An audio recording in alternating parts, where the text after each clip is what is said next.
welcome to the Keelhauled podcast. I'm your host, CaptainLogun, and we've got a lot of Sea of Thieves news to cover today, so tie yourselves to the mast and hold fast. Ahoy there, pirates. I hope you had yourselves a good week and a good weekend. I know I kind of did. I think it's been an interesting week. Apologies for missing out on last week's episode. Unfortunately, I just did not get a chance to do it with a concert that ended up getting me COVID. I was out the rest of this week, but there's a lot of news to cover, and I want to make sure I talk about my thoughts and feelings on the start of season 14, because I think we need to. All that and more in this week's episode of Keelhauled Podcast. But before I get into any of that, I have to thank the patrons. They are the ones that went over to patreon.com/Keelhauled podcast to support this content. And each week I like to call out their names to thank them for their support. It really does mean the world to me because it does help pay a lot of the bills that I get on a regular basis, including the Adobe software suite that I have on a regular basis, as well as Podbeam and just kind of other supporting features and stuff. I think the last thing I did was upgrade the microphone arm on my setup so that I could actually have this a little bit closer without being so over my monitors. It's been a life changer. I really recommend this newer wave or newer lower profile arm compared to like the Elgato one. It's fantastic. So if you have any questions about that, feel free to let me know. I can send you photos or tell you where to find it.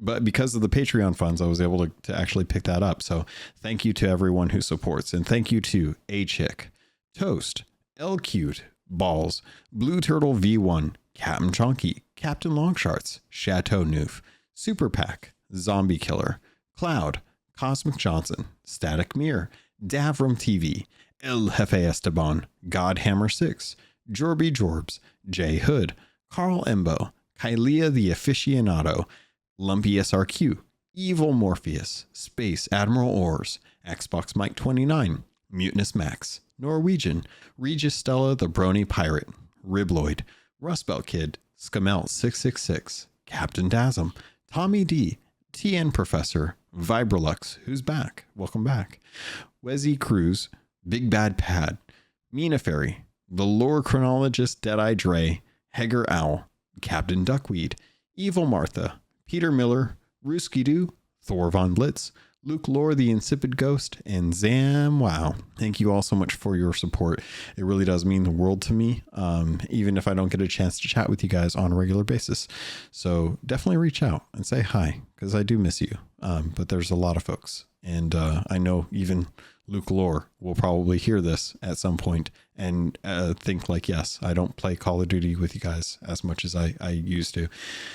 I blame Sea of Thieves. Anyway, that is it for the patrons. Thank you so much again, and I really appreciate you guys so much. Don't forget that this upcoming week, the 26th, is our Patreon episode. So if you guys have questions, concerns, feel free to reach out to me about that. Make sure you set aside some time. That is going to be on Saturday. The event is actually in the Discord, so just make sure you're double checking the Discord. At the very top there's an events button. You can click on that to get a gauge on what time it's at. If not, you can always ask me in the Discord through the Patreon. I just created a Patreon chat actually, so if you guys want to chat in Patreon, there is now a paid members chat that's in Patreon's website, so you can always reach out to me there. Anyone that's of the paid tiers has access to that. Otherwise, I usually just have folks come on over to the Discord since I'm there all the time anyway.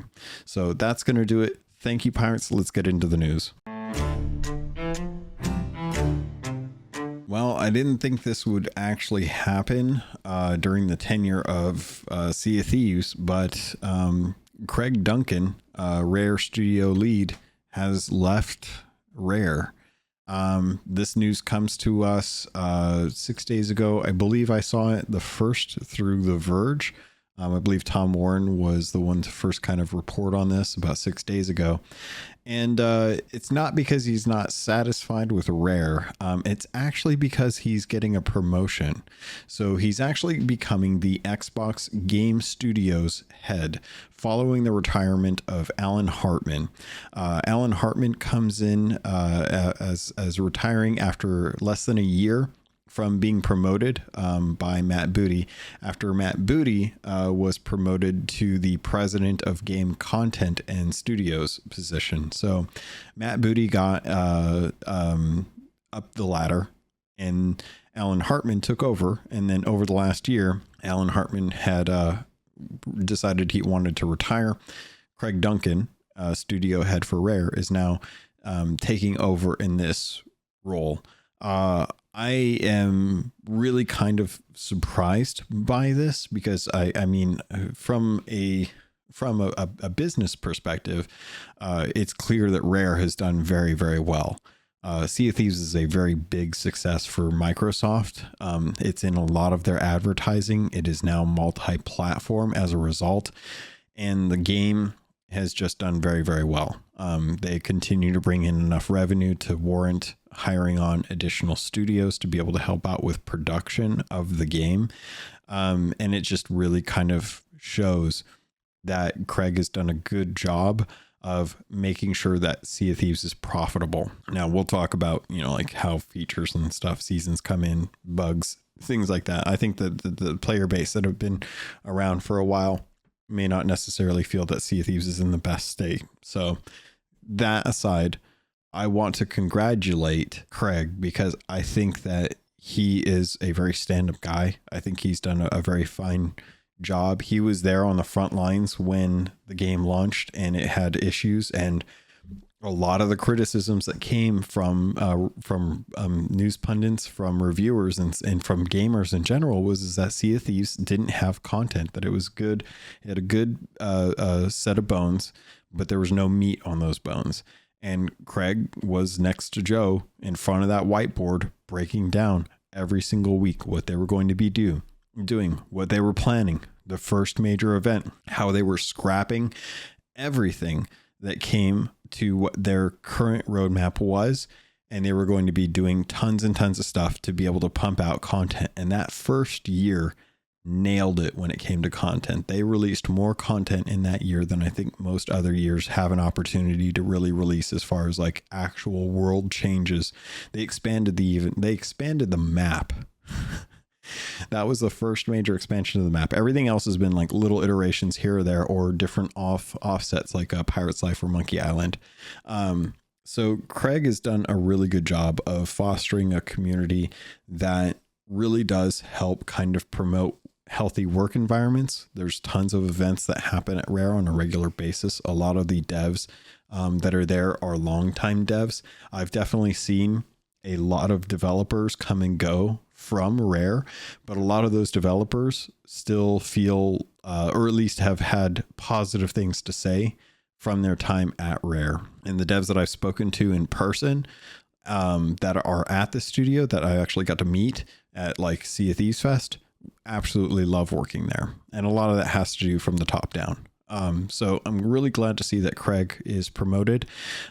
He is going to be replaced by co-leaders, Joe Neate and Jim Horth. Jim Horth is a very quiet person at Rare. He's not a spokesperson by any means, but he's been there forever. Joe Neate, as you know, really has kind of like taken a lot more of a backstage to Sea of Thieves lately, as far as like the videos and stuff goes. He's no longer doing like the Sea of News videos.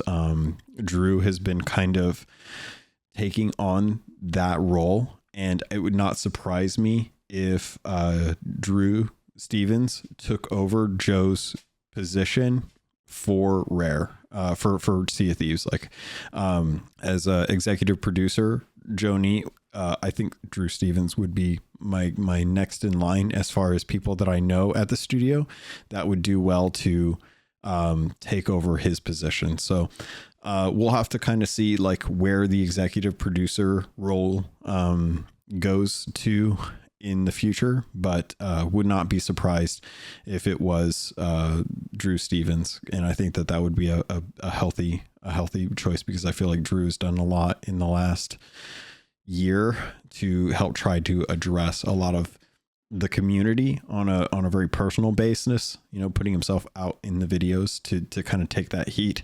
I do think that the dev studio definitely needs a lot as far as like, I don't even know if I even talk about this later on in the video, but I'm recording this after the fact. So there's a little bit of a podcast magic here, but I think it would be good for Rare to expand their dev team when it comes to quality assurance, because I think that they really need to find more testers who know how to break games and not just test features. And I don't know necessarily how big the QA team is right now. I would venture that it's probably somewhere between 12 to 15 people in-house. They may have out-of-house studio people that are actually like working as game testers. But I would say that if you can start hiring people in-house who are really adept at breaking things the way that streamers do, that would help kind of alleviate some of the pain that comes when launching some of the content that comes in at the state that it is, where old bugs or old issues are reintroduced because the new patch doesn't take into account previous content or previous fixes that were in play. So that being said, going back to this, I don't want to diminish the fact that I think it's great that Craig has moved up in the company. It's really going to help him with being able to afford more tattoos, more Marvel tattoos and more vinyls, which I'm jealous of. So fantastic to see that. Really glad that Joe and Jim are moving up to co-lead as Rare studio heads. Huge congrats to Joe. I know he's been in the thick of it and in the fire for Sea of Thieves from the get-go, and back when it was called like Athena's Fortune, and I'm really proud of him for being able to kind of step up and take on that leadership position. So hopefully he will be able to look at what's going on with Everwild and help kind of see like if that game is actually going to be able to come to fruition. I think Luis O'Connor is taking a lot of time to ensure that the fun is found in that game, and that they are really trying to make sure that that game hits well when it does actually hit. So it'll be very interesting to kind of see how things go with the change up in the studio.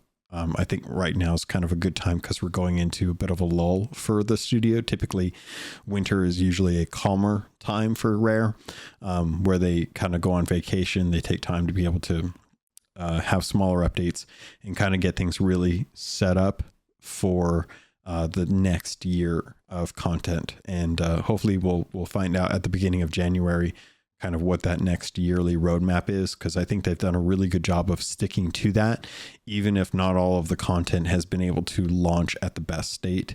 Having that cadence has been very impressive, given that most of what this year was changes to the actual sandbox and implementing tool sets and equipment to be able to enrich the actual gameplay, as opposed to focusing so heavily on story like it did last year. First and foremost, let's talk about the release notes. But before I get into the actual release notes, I think it's fair to say that there are a lot of things that came in pretty rushed with Season 14. A lot of things came up as a result of the broader opening to the patch with a player base. And because of that, some things that were expected at the start of Season 14 are not going to be coming until later on in the game. I think a lot of this just comes down to them not having the scale of testing that is required for some of these features to really be able to determine what is going live. Now, I've seen a lot of people discussing certain things that have come back as far as bugs or things that people have been able to do. Things that they shouldn't be able to do that are actually game breaking in some cases, especially things that have been fixed in the past. And overall, it just kind of feels like there is a bit of a rocky bit of content that has come in with this patch. Now, from my own experience, I will testify that whenever they do a patch implementation, sometimes it can overwrite some things that have been fixed in the past. Now, it's usually something that you try not to have happen, and you generally want to make sure that at least with certain exploits that have been fixed recently, testers should be going in to ensure that those are things that are still locked in as a result of the upcoming patch. So I will say that there are some things that people have been saying are back. I don't know how to do those, so I can't really test those. So it's anecdotal at best. The best I can really recommend is if you see someone or suspect that someone has been doing something that would be considered an exploit, that you try to report them as best you can.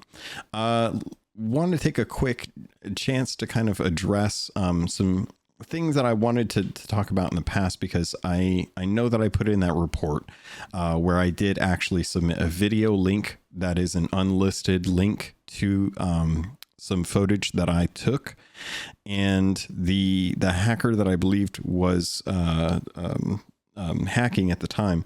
That video that I submitted a report for has still gotten 0 views on it. So the only people that have access to that are the Rare devs and the security team outside of myself. So I know that there's been ample time since this was published back in September 16th. It has now been over a month. They have closed out that ticket, saying that they'll pass it on to the security team, but considering the security team have not actually watched the video, it is hard to feel like they're actually looking at the content that was suggested to be like a straight on hack. And this was one instance where we were fighting a crew who had come out of Hourglass. They had absconded with someone else's ship, so it was 2 versus 1. And at the time when we finally started to put like a little bit of pressure on the ship that came out of Hourglass, both myself and A-Chick had disconnected, and our clients had actually actually crashed.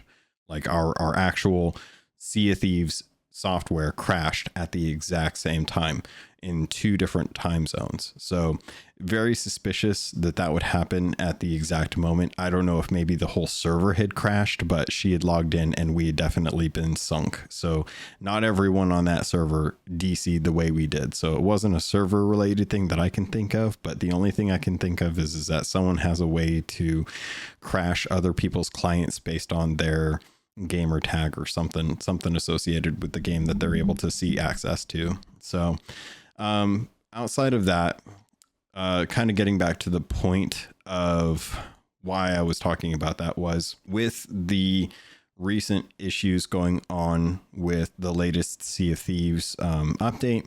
It definitely feels like Rare is kind of like in two possible scenarios where they can do one of 2 things. And honestly, I think going both routes would probably be the best bet.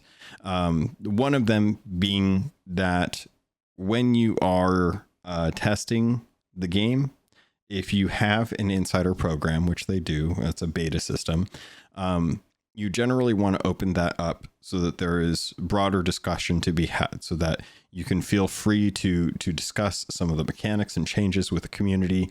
I will always go to Blizzard as an excellent steward of creating a system in the beta where the community has access to the builds and can make content off of those, can also discuss freely the things that are going on in there.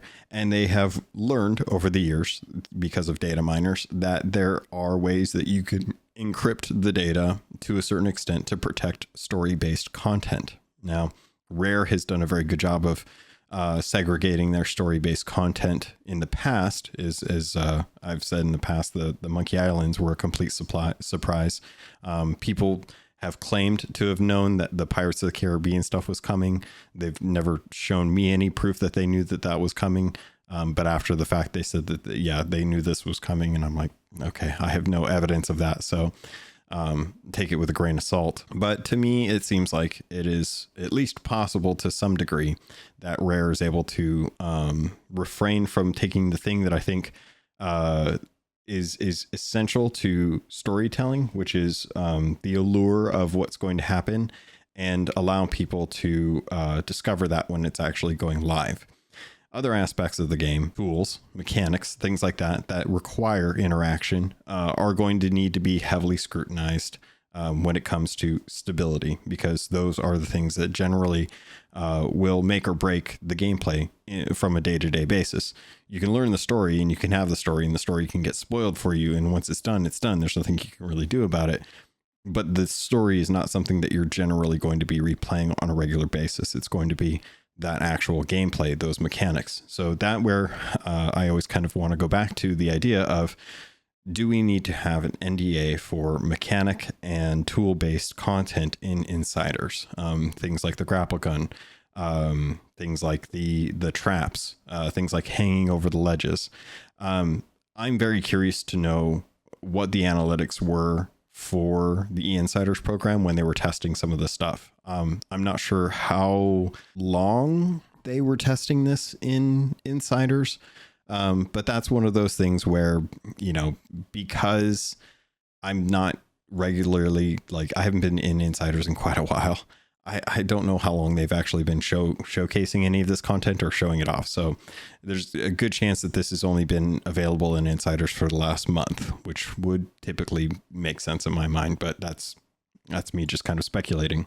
Now that I think about it, I guess I probably could check out the forums, but yeah, not really worth it in my mind to really dig out that kind of data. But one of the things that I think would help is if we're able to discuss to a degree some of the things that are coming in the Insiders program, so that if there's something that, you know, we want to, as a community, be able to log on and talk about without fear of getting, you know, like repercussions, that we can do so with, you know, the ability to kind of plan stuff out and talk about it, have videos, have discussions, something like that.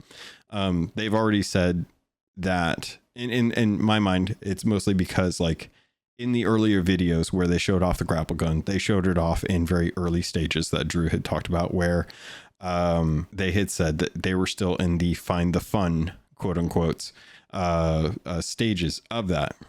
And effectively, to me, that means is that they're willing to showcase something that is not necessarily going to be representative of the final product. Being in an Insider on like a beta system, most people should come into that with that kind of understanding that this is not going to necessarily be what comes to the final product. Like, you are testing things to see what works, what doesn't work, if there's errors or restrictions that need to be in place. The grapple gun is a perfect example of this. So we already have the precedent set that they're willing to showcase content that is not necessarily going to be in the final game. With that, there shouldn't be any reason why the expectation for content that is in Insiders in a beta should be the final representation of that content. You're going in there to test that, to then provide feedback so that if changes need to get made, they can get made prior to the actual launch. It also opens up the discussion for different things being fair or not fair, or being as balanced as possible. And because of that, I've always been of the personal opinion that the more people you bring to a problem, the better ideas you come away with at the end of the day. Now, granted, yeah, there's a lot of data, there's a lot of analytics. It's why a lot of companies do stress tests on servers before they go live with a multiplayer game. Rare has done this in the past as well. In fact, their open beta was so successful that they realized they needed to have additional stress test weekends with the lead up to launch, and even at launch still had trouble on the first day ensuring that they were able to spin up servers, given the number of people who wanted to play. So even devs at Rare have been in the situation where they realize, like, bringing more people to something is going to be beneficial to getting that information that they need to be able to tell whether or not this is going to work or not work. And as a result of season 14, not having enough testing in my mind, or maybe testing that wasn't critical enough of the things that they needed to work on, they have disabled traps and hanging off of ledges. Those are the two features that were coming in season 14 that are now currently delayed indefinitely until they're able to work out some of the issues that came as a result of that launch. Now, I don't necessarily know what those were, but I do know that that is something that was interesting to me to want to actually like play around with. So I'm very curious to find out like when that's actually going to take place, when that's actually going to happen, when we're going to get that content. But I would imagine sometime within the next 2 to 4 weeks is probably when those are going to actually hit, because chances are whatever bugs they had with them came at the beginning of the launch of the actual season, that they had to shut those off because the teams that were working on development were probably working on a patch for other stuff, and that is now being sidelined while they go back and try and figure out what's going on with these two features. So there's going to be at least a 2-week delay while they play, develop, and test the fixes for the upcoming content. So I would be very impressed if their turnaround time is within a week of launch, that they're able to turn on traps and stuff. I've seen this with the studio in the past. They had some issues with rowboats when those first came out, long time ago. So they had to kind of like turn certain things off for a bit. So I'm not too worried about this. It is a bummer because I was actually looking forward to the actual traps, but the content coming out little by little is going to allow for people to kind of get used to certain other features, namely the grapple gun and the blow dart, to be able to kind of have their fill with those and work on those commendations. And then, whenever traps and stuff will go live, that'll probably be about the time when everyone's ready to move on to trying to do those. I actually don't know how that's going to work because thanks to dives, I don't know what the interaction percentage of players meeting other players outside of Hourglass is nowadays. So it'll be very curious to see how traps work, how these are going to work, because in my mind, I'm kind of worried that these are going to turn into something akin to gifts. Like we have like the generous and humble gifts, and there are a lot of people who did not get those completed during the Festival of Giving time periods that those were most prominent during. And as a result, they've got these lingering commendations that they don't know how to really optimally complete, because it's mostly dependent on other crews taking those and turning those in. And to be perfectly honest, the only places that you can really turn those in are Reapers.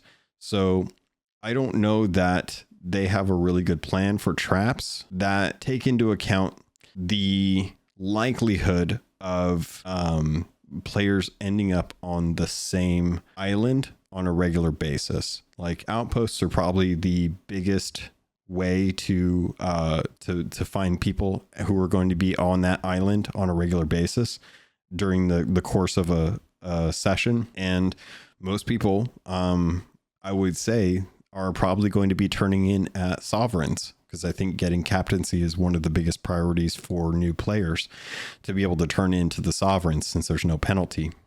So as a result of that, you can't really bury a trap. You could probably set a trap, but you're going to be setting up a trap in plain sight. So the likelihood of someone running over that may be a little bit less than if it were buried on an island. Hard to say. The people might have to get kind of tricky by leaving chests on the outpost with a trap underneath. That's honestly the only thing I can really think of to bait people into something like that. But outside of that, I'm kind of concerned that traps are going to be something that turn into the message board, where the message board is something that people do because there's a certain number of commendations that require you to bury and unbury, treasure that pirates have done. And to be perfectly honest, a lot of pirates don't even do these. So a lot of the stuff that's on there is all stuff that's from the NPC generated content. I don't want to say AI, people will freak out, but effectively the NPC content that are the made up voyages on there. So if that's the case, I have a feeling that it's going to be something that may be used for a little bit during the season, but may end up being pretty DOA afterwards. And I'm kind of bummed by that because I like the idea of traps. I think they're fun. I just think that there's a lot of islands that people sail around to.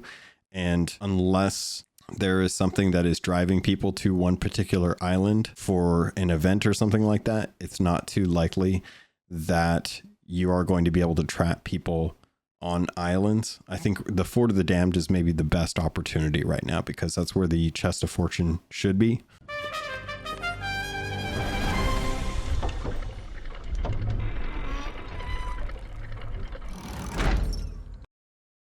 So yeah, I'm hoping traps are something that people really kind of get their hearts into and really use liberally as much as possible. Just because I think that's a really cool idea. But all right, now that I've kind of gone over some of the negatives, stuff like that, I want to get into the positive stuff with one exception later on that I definitely want to talk about. But getting into season 14. We've talked about the grapple gun. We've talked about the blow darts. We've talked about the disguises a bit. I really like the feature set that we've got. They've really come out with an entire feature set, you know, making mischief. I think they've done a great job with the crouch to a degree. There's definitely some things that I wish you could do while crouched. Like I wish I could change my ammo type for my blow dart while I'm crouching. I wish I could aim while I was crouching. As it stands, I can only walk and open up a disguise. One of the things I do like is that when you're crouched and you grab a ladder, when you hit the top of the ladder, you remain crouched. That's a good change. Well, not really a change, but a good thought. But let's go into the actual show notes, or not show notes, the actual patch notes. So grapple gun. The armory now stocks the grapple gun, which players can choose from one of their 2 loadout slots, replacing a combat focused weapon with a new traversal tool. The tool comes with 5 arrowheads and can be reloaded at any ammo crate. Players can grapple items or other players and pull their target towards them, deal damage to imminent enemy threats, or grapple onto solid surfaces to be quickly propelled to that location. While this tool can be used during naval combat in inventive ways, there are some restrictions when it comes to ship boarding. Players will be unable to grapple directly to the sloop or brigantine from the sea, but sneaky routes onto the galleon are possible. A player fired from a cannon will also find they are unable to grapple directly onto a ship, and their line will break. So this is the one exception. I am not actually very pleased with the way the grapple gun was implemented. And a lot of it has to do with a built-in expectation. Most of us are used to harpoon guns and length that you can have with a harpoon gun. The harpoon gun itself is very, very long. You can grapple just about anything a fair distance away. And when you use the grapple gun, you are extremely restricted. So instead of just saying that it's bad, here are some of the things that I think would be good changes for this. A reticle. Hear me out. I know that Sea of Thieves is not all about reticles, but the grapple gun, there is something about this gun that I think is really intrinsic to the design that is it does a good, well, not intrinsic. It's necessary for me to feel like I am going to not be wasting one of the 5 harpoon shots. Also, right off the bat, if your grapple gun misses, I don't like that it takes one of the ammunitions. I think that hurts me from trying to use stuff. Also, if the line breaks, that also consumes one of the 5 ammo shots. I think there needs to be some sort of indicator that lets you know when something will hit or when it won't hit. And that's unfortunate for me, because when I look at something and, you know, here's a good example.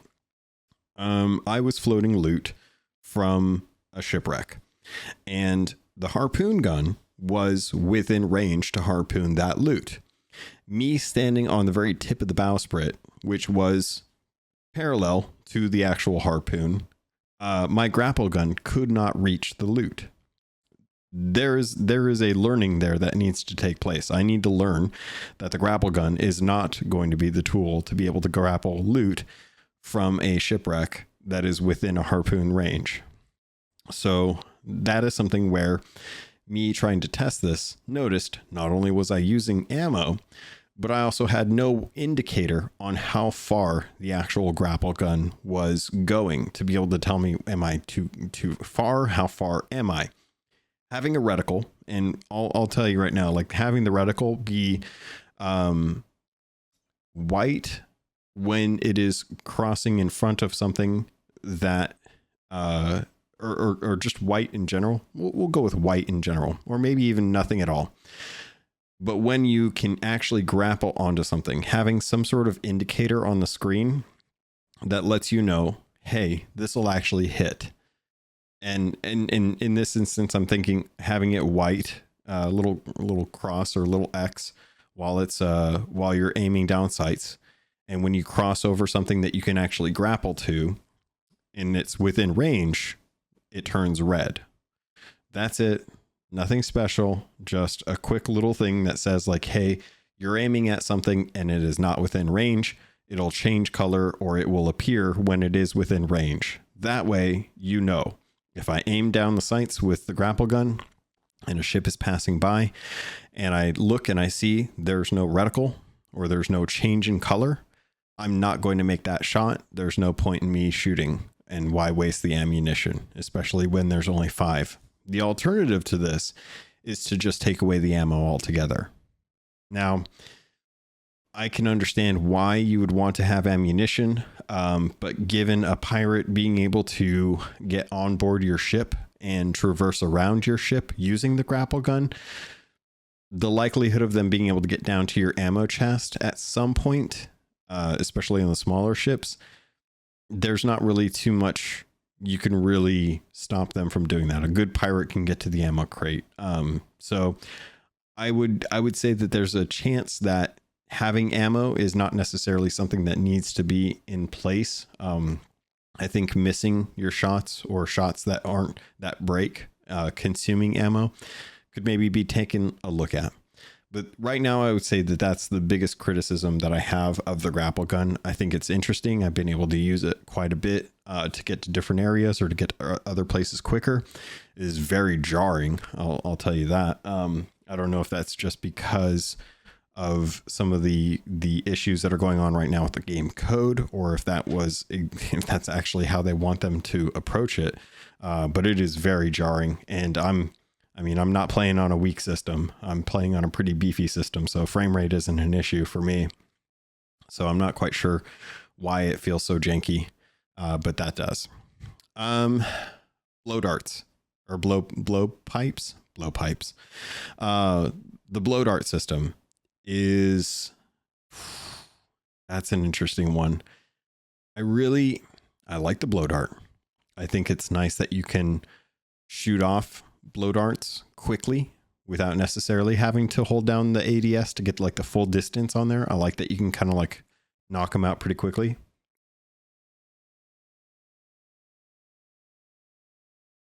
But at the same time, I don't like the way the ammo system is built in right now.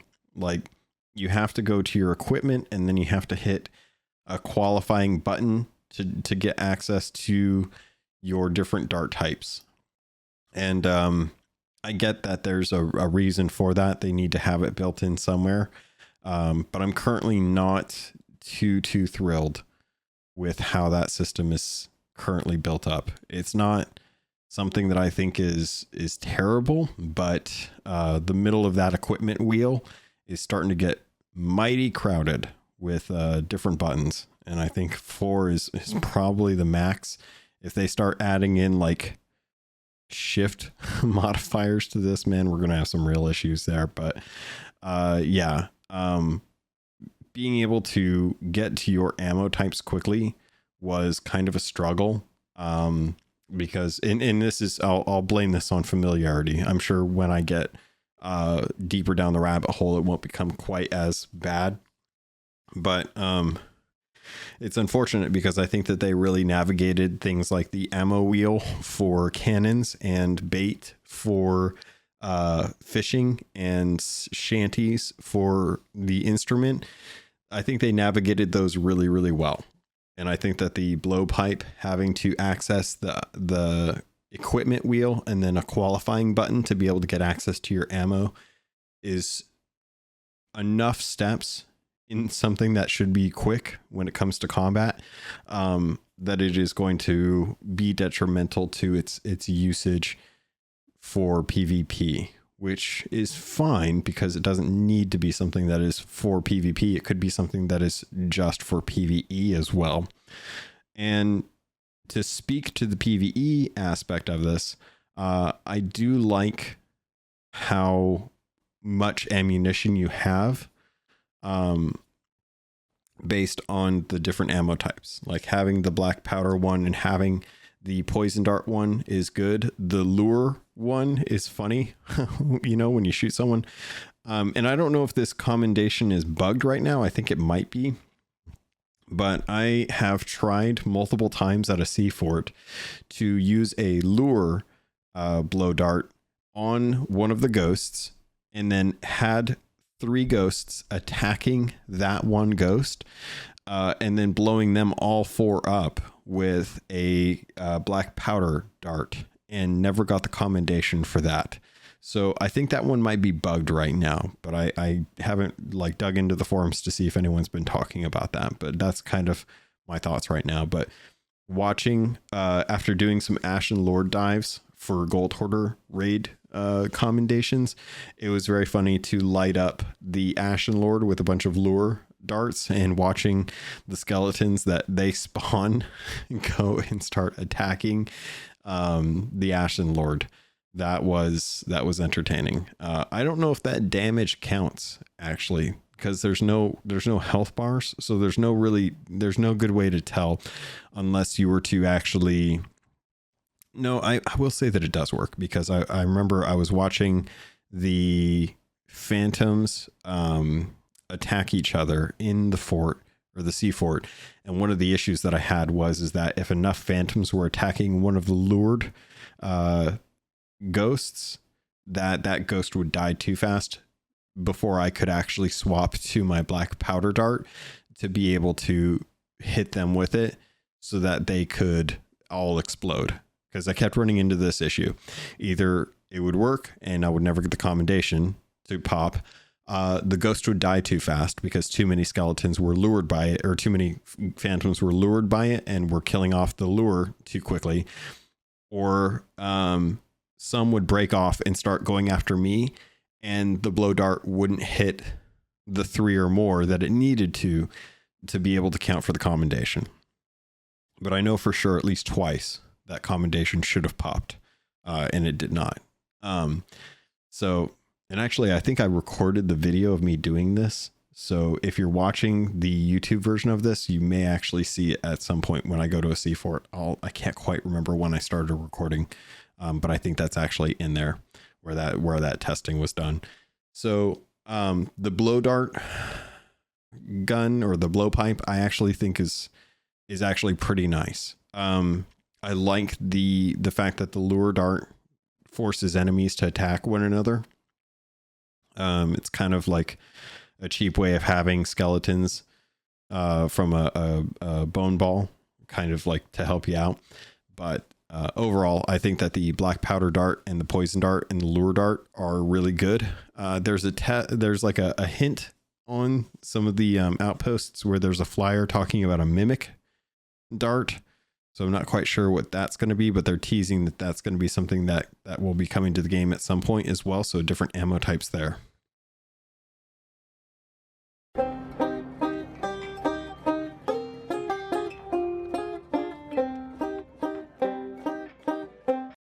Some of the things that are in the game as far as like the crouching and stealthing, I haven't really got to mess around with too much when it comes to other players. I have played around with this on islands with different enemy types.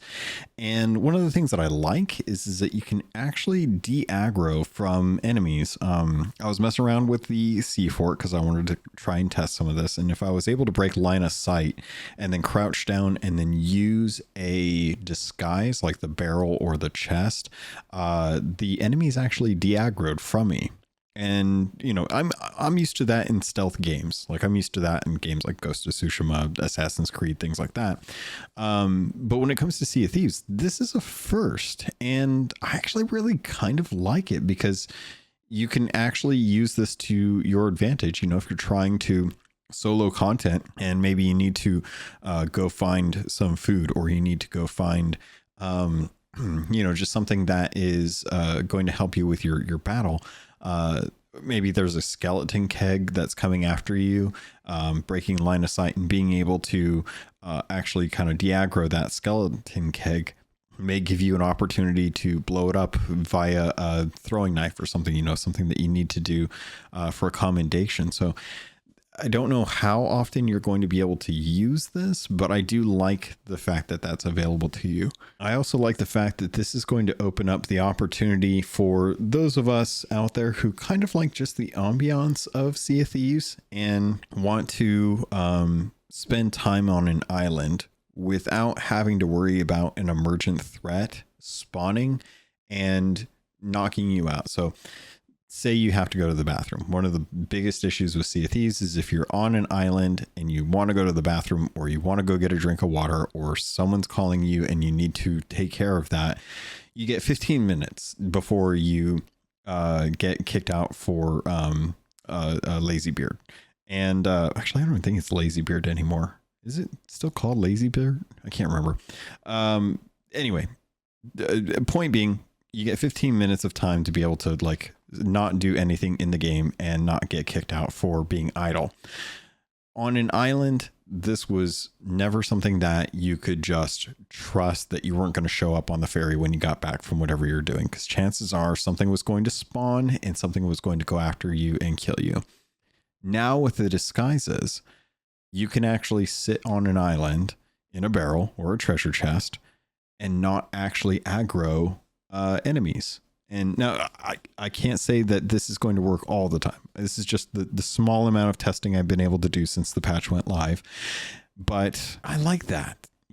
There's so many times where I've wanted to just wait for a specific time period in the day where I can get a photo or something like that. And to be able to have to wait for that and not have to have enemies constantly coming after me has been really nice. Or just having the opportunity to be able to go AFK on an island. You don't want to have to go all the way back to your ship, and you don't want to have to deal with dying and then ending up in your ship anyway. Being able to use one of these disguises is just kind of nice. It's a little bit of a reprieve in a game that typically requires you to be on your toes at all time. This is one of the things that I genuinely talk about when I am playing Sea of Thieves, is that when I'm playing Sea of Thieves, you can do some pretty low key stuff. But for all intents and purposes, you're having to be engaged most of the time if you don't want to get sunk. Just in case in point, felt bad a little bit for the guy that A Chick and I sailed up on today, when we were out sailing, working on raid voyages. We saw someone finishing up the last bits of a Veil voyage. He was solo, wasn't paying attention.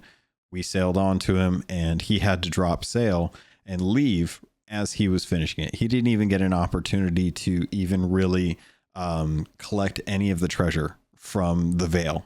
Fought him, sunk him, and at that point it was like, dang, that really sucks to have to go through all that work solo just to lose it to a crew at the very end and not even get the completion for the Veil voyage. But that's Sea of Thieves. Unfortunately, that is how the game plays. It can happen to anyone. Happens to people all the time. I've definitely had crews come after me for a Veil voyage, and I've had to make that choice. Do I finish it? Do I leave? A lot of people cancel it. Surprisingly, he didn't. I was actually kind of surprised that he didn't. Apparently not the situation when you actually have someone leave that server, that they, well, now that I think about it, he may not have actually left the server. But anyway, the Veilstone was sitting over by the Sovereigns if he wanted it, but he never showed up for it. So I don't know if he was still on the server or if he quit, but the Veil stayed up. We took all the loot and then turned it all in and couldn't do anything with the Veilstone. So, but that was one of those instances where you have to be on your toes all the time. You always have to be watching around. It doesn't matter what you're doing in the game, how long you've been away. Chances are something is going to come after you, whether it's PvE or PvP or a mixture of both. Something will always seem to come after you at some given point in time during your game session. So you always have to just kind of keep your head up, and having a disguise like this, which is interesting. I thought that they did a good job of implementing the way you access this. So the disguises, you have to crouch down, which on controller, I think is the right stick in, but you can always map it to something else. I think on mouse and keyboard, it's left control, which I'm not too worried about that. But then you open up your emote radial, and there are all of your disguises, 2 buttons. And I think that's fairly easy to ask because it's contextual. Unlike the blow dart ammo thing, which feels like a weird thing where you have to have the blow dart open, then you have to open up your actual equipment wheel and then go to a specific radial when you're in your equipment wheel. I would like for there to be an accessibility option in there that, much like with the fishing rod and the cannon, when I have either of those two equipped, it should automatically open up to the ammo when I hit the equipment wheel because I have the blow dart in my hand. That should be the default use. If I want to switch to something else, I can open up the radial. It'll show me my ammo types, and then it can hit equipment, a little button in the middle that says equipment, and it'll take me back to my standard equipment wheel. Just my opinion. I can't imagine that a lot of people would agree with me on that, but if I am trying to get my bucket while holding a blow dart, maybe I'll reconsider and say that the equipment wheel should be the standard, and then you have to go into the ammo. But a toggle would be fun. I don't know how difficult that would be, but that would be fantastic. Also on this topic, can we please bring back the page numbers on the emote wheel? For the love of God, we had them at one point. What happened? I think the one thing that I do want to talk about is the Murfruit. I have not actually gotten to play around with this. I'm going to be honest. I have had them, but I haven't actually ate one. The one thing that I will say is that I like that they are separate when they've been cooked properly from your normal food. So you can still have 5 food, or you can have the Murfruit as a raw food, or if it's burnt. And just having that as an option is a nice way to kind of really make sure that you aren't having to make those choices. Like, am I going to have 5 Murfruit just to be able to hang out and hide for this and not have any food whatsoever? No, you can have 5 food, and then you can have the perfect Murfruit, the little dragon fruits. You can have those in a separate storage. That was really smart. I'm glad that they decided to go with that route. Still haven't eaten one to be able to check and actually see what the on-screen timer is, but the show notes, or not show notes, I always say show notes, but the patch notes say that it is for a few minutes before the effect wears off, and the merfolk actually return. So it says that you can consume additional merfruit fruit to reset the duration and extend the effects as required. I will have to test that out next time I get a chance. These seemed to be pretty liberal around the world. I didn't see, I was able to find a fair few of these around, so it doesn't seem like these are very hard to actually get your hands on if you want to.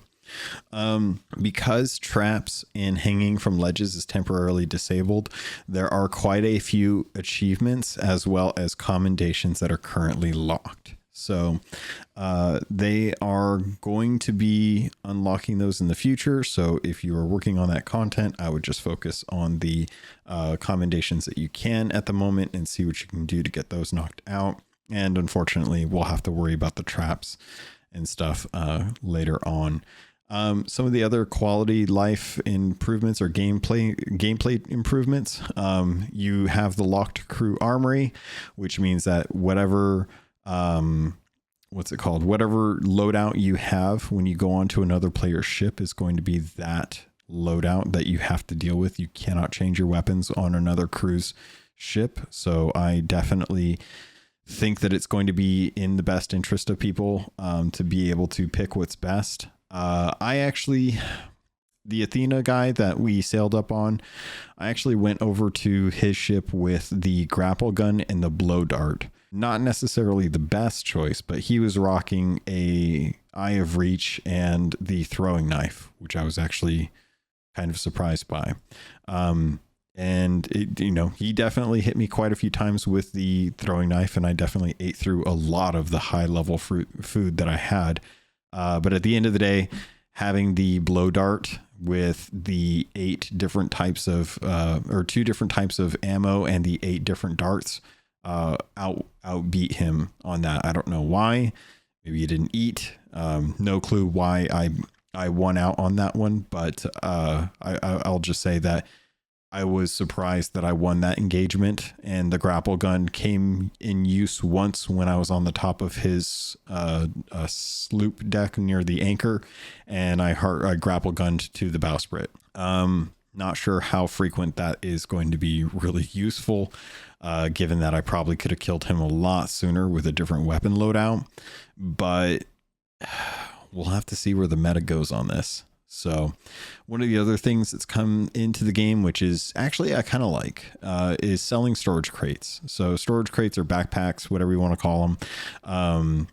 Karma crates, I think a lot of folks like to call them as well too. Those can now be sold and turned in for 250. I think it's 250. Do not accidentally sell your supplies like I almost did tonight. And yeah, I like this because most of the time, most people just end up with an abundance of empty ones on their ship, and most of the people just generally throw them overboard. Now you can just throw them into the pile of loot. So you don't have to sit there and worry about whether or not you're just going to have these things sinking in the middle of the ocean because you're trying to clean up your top deck. And you don't need those kind of things like in the actual game laying around, not doing anything, just eating up server data. So definitely appreciate that. A lot of people were concerned about the karma crates going away. I honestly, I don't think karma crates are really going to go away. I think that it will take a long time for most people to realize that you can sell them, because this is a change that has come in after quite a while after the storage crates have been introduced, and a lot of people are used to the fact that you can't sell them. So much like when you could start selling the collector's chests, these are going to take people a while to kind of like catch on, or just to remember in general, like, oh yeah, you can sell the storage crates. So you don't have to go dumping them over the edge of the side of the ship anymore. You can just toss them into your fruit pile. They did actually, so this is funny. I didn't read this in the actual patch notes, but I talked about it beforehand. Skeletons have somehow become a little less perceptive, and while no longer uncover players using a hide emote or the new disguises to hide in plain sight, players being chased by skeletons will now be able to hide if they can escape the line of sight and complete their sneaky maneuver before. And I hate the way the UK spells maneuver. MANOEUVRE. It's so maneuver. I don't get it. Before being found. Something I talked about. I actually really like that. I think that's going to be fantastic. I was digging into the new 100 levels of renown, and the Shadow Tide set, I will say, looks cool. Honestly, it's going to sound weird, but this Plunder Pass actually feels like one of the weakest that we've had in quite a while. There's a new tattoo set that's out in the shops right now that I honestly think is way cooler looking than the Shadow Tide tattoo set that is in there. I think that the Shadow of Fox stuff that they have is really well themed for this, this season. I'm not too impressed. There's a gray marrow. Yeah, gray marrows beard in there now, which I really like. And also the Duchess's dress, which is also fantastic. So I really love some of the Pirate Legend content that they brought to the actual Plunder Pass, beyond just what they have for the rest of the stuff. The actual like Plunder Pass like paid for content is actually really awesome looking as well too. Gargoyle stuff is just fantastic. I think it's the Inner Sanctum ship set with the jacket, the hat, the belt, for your just like, it's really cool looking. The kicker for me is actually going to be the Pirate Emporium, and that's with the Coral Coven ship set, costume set, and cat with witch hat. That was an instant buy. So congratulations, you got your $15 bundle sold on me for that one. I was very happy looking at that, man. Like I was really surprised. The range of stuff that is now in the shop is actually pretty impressive as well too. The Lucky Hand cosmetics and weapon are now in the ship set, and the weapon set is now in the shops, and it's all doubloons, and each piece is 600 doubloons. And I think there were 6 pieces for the ship set. So what is that? 3,600? No, 36. I think it's 3,600 doubloons. I can't math in my head right now. I'm still on medication. And the clothing set was 4 pieces. No. The weapon piece set. Where are my notes? I took the notes. 6 items for the Lucky Hand weapons at 600 a piece, which I'm just going to open up the calculator because I'm not going to try and math that. But yeah, 3,600 for the weapons. There were 6 pieces times 600. So I guess 3,600 for the ship set. That doesn't feel right, but I didn't grab a screenshot before I bought it either, now that I think about it. But I'm really glad that they are doing the doubloon dumps. I think I went from over 22 or 23K or something like that. I think I'm down to like 1,400. So I can't quite remember what I was at before I started, but I do know that I am glad to see that the doubloons dump is here for the moment. So really awesome to see that. What else was there in the actual show notes, or not the show notes? See, I'm doing it again. The actual release notes. Guild Emissary Ledger is now offering a Study in Sunset piratical patience painting, Death by Star ornament, and Guild of Mischievous Mates title to guilds who represent them well and perform proudly in the ledgers. The Keelhauled captains actually hit Distinction 2 this last week, and I'm so proud of everyone that's been working on that. It's been really nice to see the ledgers go up. And now that I'm done with fishing and I achieved the legendary Hunter of the Sea of Thieves title, I'm now back on the gold grind and working on other commendations for other trade companies to try and get those cleared out as well. I think I'm down to like my last 10 or 12 reliquaries, I think is what they're called, for the gold hoarders, for those raid caches. And I think that will knock out gold hoarders for me completely. Like everything will be done for gold hoarders. So I'm very happy about that. I'm thinking Merchant Alliance after this, because that's the one where it's going to require the most and help me towards the last few of my Athena's Fortune. Because I think Athena's Fortune, I'm like just below 250 animals turned in. and that's going to be a real pain in the butt. Everything else for Athena's Fortune's pretty much done, except for the raid stuff, 40 more veils, and the chickens. I think that's literally all that's left for Athena. So I think Merchant Alliance has the most work to be done, and I think that's kind of where I'm going to be gravitating towards after I get the raid voyages done for Gold Hoarders. So looking forward to putting some more time in on the guild ledger, especially this month now that we have some more stuff. Actually, I don't know if it'll go live this month because they usually wait till the start of the next month, but I'll have to double check that because otherwise it's going to be at the beginning of November. Some other things that you want to be aware of, there is the Fort of Fortune, or the Chest of Fortune has been moved. It is no longer supposed to be in the Burning Blade. It is supposed to be in the vault in the Fort of the Damned. I have been seeing reports from social media that does not spawn all the time. So I will recommend that you be cautious about that until we maybe hear more about that.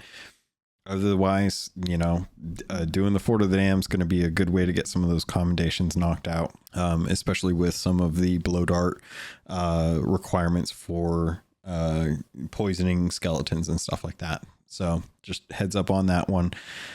They've also increased it so that you can now earn the next grade of the Fortune's Favor commendation, unlocking the Regal Fortune figurehead, hulls, and sails.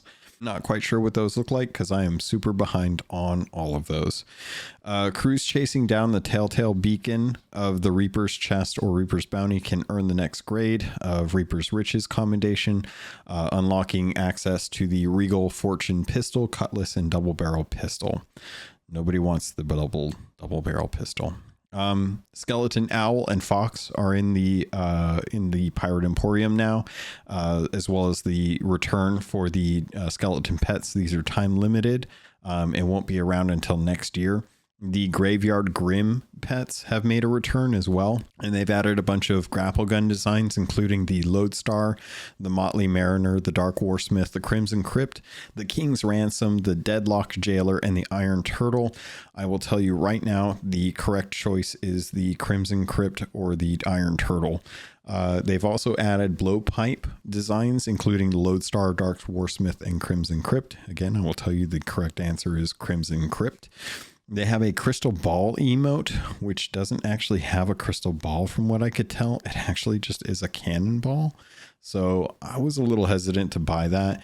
They've also got the free item in the Emporium, which is actually the Sting Tide Blunderbuss. Kind of surprised by that, but that is free. I didn't realize at some point they actually added the Paradise Garden stuff, the Viva Pinata content. They added that in there as like purchasable. So I know they were giving away some of that for free, but I guess the rest of it's up in there as well. Looking at the Outpost cosmetics, the new stock in there, I like the lucky handset being for doubloons. I mentioned that before. They've got the rusted skulls costumes, or not costumes, but like clothing in there. I love this stuff. I am not going to lie. The rusted skulls clothing that they have now in there looks very much like stuff from Waterworld. Kind of very rusted, coppery look. I think they did a really good job with it. The little skull emblem that's on the front of a lot of it is beautiful. Probably some of my favorite kind of well-themed clothing that I've seen come for a bit now. They had the Maestro stuff a little bit earlier, but I actually really like this stuff. They've also got that new wrap style shirts available as well too, so you can always grab those. Season 7 legacy cosmetics that were previously available during season 7 have arrived in the Outpost shops and can now be yours in exchange for doubloons. The players can now purchase the Courage of Captaincy clothing set, along with a range of unique one-offs items first available during this season. Pirate Legends can also pick up Merrick's jacket and cutlass. The time-limited Perilous Seas items, however, remain exclusive to players who participated in Season 7. All right, last up, I want to go over the fixed issues section here because I think it's important that you know that these are things that should be fixed. So if you are running into them, they are considered off the queue as far as errors go. And if you find them, you need to add them to your report list so that Rare can take another look and see what situation was arising when that bug was something that you ran into. So as far as gameplay goes, crews diving to an Hourglass of Fate battle or voyage should no longer experience a scenario where they remain underwater and unable to surface. That's good because I had that the other day and I recorded video of it, and I was honestly worried about posting it to the report thing because I was like, this could be something that someone could be like, this is a hack. Because I was just like, this is weird. I've never run into this, and no one has mentioned anything. But there was definitely a point where I got stuck underwater, and there was only one part of my sloop that was actually safe, and I actually had to cancel the voyage and wait for the timer to be able to re-dive to be able to salvage my ship so that I didn't lose it because I was solo at the time. Equipping a weapon from an armory no longer closes the menu on selection. That was something I think Caleb actually brought up to me the other day, where that was an issue where it's like you wouldn't be able to equip both weapons. You had to go back into the armory and actually selected the other weapon. That should now actually be fixed as well too. The Burning Blade. After disconnecting and rejoining a session near a defeated Burning Blade, players will no longer automatically find themselves pledged to the blade and in control. After harpooning barrels from the Burning Blade, the release of a barrel no longer causes players to be pushed backwards. The Cannoneer of Massed Mayhem commendation now progresses when shooting at a player-controlled Burning Blade. Crews participating in the Skull of Siren Song voyage will no longer be returned close to a player-controlled Burning Blade when defeated, and will now be placed further away. Oh, I'm so glad. User interface. Players reportedly opening game options and text chat in quick succession should no longer find that the game options menu should sometimes become stuck on the screen. The loading icon on all loading screens is now correctly aligned across all screen resolutions. Okay. Environment. A hole appearing in the wall of Fetcher's Rest Vault has now been closed. The beacon platform at Devil's Thirst is now completely solid. The journey to Melee Island, leaves found scattered on Melee Island no longer flicker when approached. Let's see if there are some of the visual audio things that really make a difference. A lot of these not too often will they actually be too bad.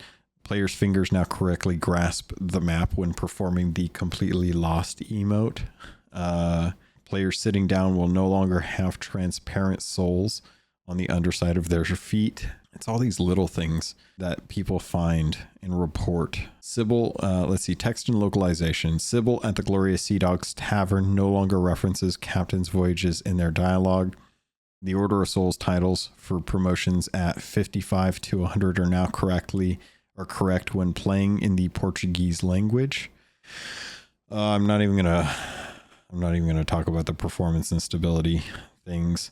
Known issues. Blowpipe aim balancing. In the launch implementation, the difference between the quickfire and charged shot from a blowpipe is too minor, resulting in an overpowered quickfire experience. The team is iterating on the experience and will be reducing the effectiveness of quickfire.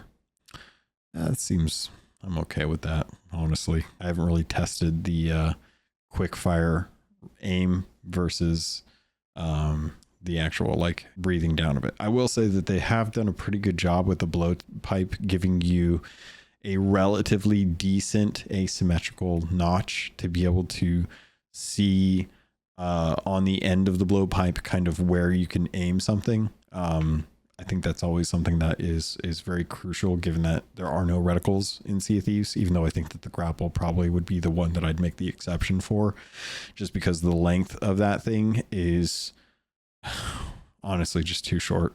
It needs to be doubled, in my opinion. But outside of that, I think that they have done a pretty good job with the blowpipe. Very curious to find out how traps end up being. And honestly, if traps are even going to be something that really stick out in the game, because I could definitely see the potential for them, but at the same time, gosh, I don't know. It just seems like one of those things that's gonna be like buried treasure, where they're cool, but most of the time you're not going to be able to use them in the way that you want to, because we're playing against people, and most people, I don't know. We'll find out. We'll have to see how that goes. Reserve judgment. Just be optimistic. Think that they're cool, and then if it turns out that they're not that cool, then we'll address it then. But for all intents and purposes, I would say grapple is I'm whelmed. And with the blow dart, I'm happy with one caveat, that I'm just not quite sold on the ammo UI. But outside of that, I like what they've done with crouching. I like what they've done with disguises, especially in the PvE area. I don't know how effective it's been for folks when it comes to PvP, but hopefully there have been some really good instances where people have been able to utilize that to much success. So I look forward to those stories, and we'll find out at the end of November, when they announce those awards for the kind of mischievous season that they've got that contest going on for. So outside of that, cosmetics are a win. Kind of reserving judgment on the two things that we can't do right now. And blowpipe seems like a pretty good tool PvE wise. We'll have to see how good that works in PvP, if people like it or not. I think people are honestly going to stick to kind of the known metas, and since those seem to be the most trusted.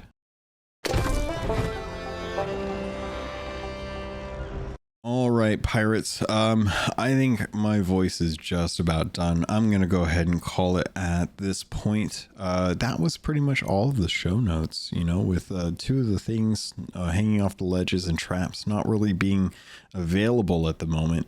We'll have to talk about those when those go live. Trying to think if there's anything outside of that. I look forward to trying out the murd fruit, but I don't know. I'm so much more of just go and attack person. I'm not the sneakiest person, so it'll be very curious to find out how well that works. Honestly, just need to get in the game and actually play around with it. But overall, I think this is going to be a little bit quieter of a season than last season. I think the Burning Blade really brought in some really fantastic tools and experiences for gamers in general, especially while people were kind of hot on it. No pun intended. And the season before that, I honestly feel like the throwing knife is one of the greatest additions to the game as far as weapons go. I still think that it is kind of my go-to when dealing with PvE. But outside of that, really just have to kind of wait and see how things play out, and kind of go from there. So pirates, thank you all for listening. Again, apologies for missing out on last week. I hate to do it, and I try not to when possible. But I felt like a lot of the stuff that I'd be talking about this week, or last week, I should say, would be better if I just had this week to be able to have my hands-on experience with it. So pirates, if you want to get a hold of me, there's plenty of ways to do so. You can head over to social medias, whether it's Blue Sky, because Twitter is imploding. And if you'd want Twitter, you can always head over there. It's at CAPT_LOGUN. I'm trying to think of other places. There's, YouTube, Spotify. You've always got, plenty of podcasting apps as well. The email address is always available as well too. CaptainLogun@gmail.com. There's also the Discord. Honestly, I'll say that the Discord is probably the best way to get in touch with me in general. So if you guys have any questions, concerns, always feel free to join up. The link is in the show notes every single week, so you can always jump in and say hi to any of the other pirates that are hanging out in there. Especially if you need any help with anything, there's always the Sherpa program that is in there. So folks that have time and are available to help kind of educate you if you're new to Sea of Thieves and want any advice, they're more than welcome to kind of bring you in and give you some knowledge that is not necessarily as widely robust as or widely available as actually like most people would assume is in the actual game knowledge itself. So Pirates, that's going to do it. Thank you. I love you. And I look forward to sailing with you on the Sea of Thieves.